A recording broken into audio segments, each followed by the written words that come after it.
ଆମ୍ବୁଆପଡ଼ାରେ ୱାଟରସେଡ୍ ମହୋତ୍ସବ। ମୃତ୍ତିକା ସଂରକ୍ଷଣ ଓ ଜଳ ବିଭାଜିକା ନିର୍ଦ୍ଦେଶାଳୟ ପକ୍ଷରୁ ପ୍ରକଳ୍ପ ନିର୍ଦ୍ଦେଶକ ଜଳ ବିଭାଜିକା କେନ୍ଦୁଝରଙ୍କ ସୌଜନ୍ୟରୁ ଘଟଗାଁ ବ୍ଲକ ସ୍ତରୀୟ ୱାଟରସେଡ୍ ମହୋତ୍ସବ ଭୋଳବେଡ଼ା ପଞ୍ଚାୟତ ଅନ୍ତର୍ଗତ ଆମ୍ବୁଆପଡ଼ା ଗ୍ରାମରେ ଅନୁଷ୍ଠିତ ହୋଇଯାଇଛି।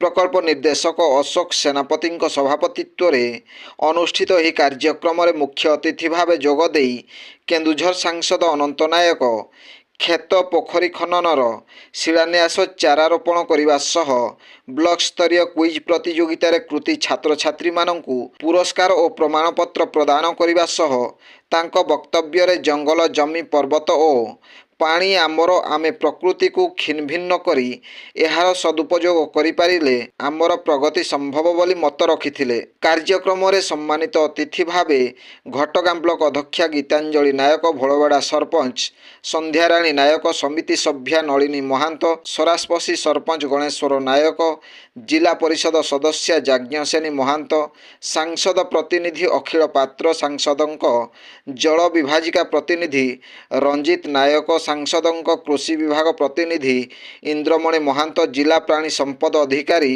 ଡକ୍ଟର ଚନ୍ଦ୍ରଶେଖର ରଥ ଗୋଷ୍ଠୀ ସହ କୃଷି ଅଧିକାରୀ ଅମ୍ବିକା ପ୍ରସାଦ ଦାସ, ସହକାରୀ ଉଦ୍ୟାନ ଅଧିକାରୀ ମନିକା ନାୟକ, ମତ୍ସ୍ୟ ସମ୍ପଦ ଉପନିର୍ଦ୍ଦେଶକ ପ୍ରମୋଦ ରାଉତ, ବ୍ଲକ ପ୍ରାଣୀ ସମ୍ପଦ ଅଧିକାରୀ ଡକ୍ଟର ରାମେଶ୍ୱର ପଣ୍ଡା, ସହକାରୀ ନିର୍ଦ୍ଦେଶକ ମୃତ୍ତିକା ସଂରକ୍ଷଣ ପ୍ରଦୀପ ରାଉତ ପ୍ରମୁଖ ଯୋଗଦେଇ ନିଜ ନିଜ ବିଭାଗର ଜନକଲ୍ୟାଣକାରୀ ଯୋଜନାର ଉପସ୍ଥାପନା କରିଥିଲେ।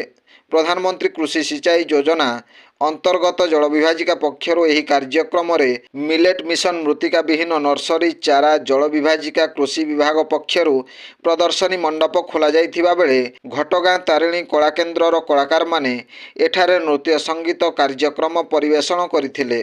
ମୃତ୍ତିକା ସଂରକ୍ଷଣ ବିଭାଗର ଏଡିଏସି ପ୍ରବୀର ରାଉତ, କ୍ଷେତ୍ର ପରିଦର୍ଶକ ପରମାନନ୍ଦ ପାତ୍ର, କ୍ଷେତ୍ର କର୍ମଚାରୀ ଦଶରଥ ମହାନ୍ତ, ପ୍ରଭୁପ୍ରସାଦ ପାଣିଗ୍ରାହୀ ଓ ହୁସେନ ଆୟତ ପ୍ରମୁଖ କାର୍ଯ୍ୟକ୍ରମ ପରିଚାଳନା କରିଥିଲେ। ବ୍ୟୁରୋ ରିପୋର୍ଟ, ଜନଜାଗରଣ ଓଡ଼ିଆ। ଭିଡ଼ିଓ ଗୁଡ଼ିକ ଆପଣମାନଙ୍କୁ ଭଲ ଲାଗୁଥିଲେ ଆମ ଚ୍ୟାନେଲକୁ ସବସ୍କ୍ରାଇବ୍ କରିବା ସହ ଲାଇକ୍ ସେୟାର କରିବାକୁ ଭୁଲନ୍ତୁ ନାହିଁ।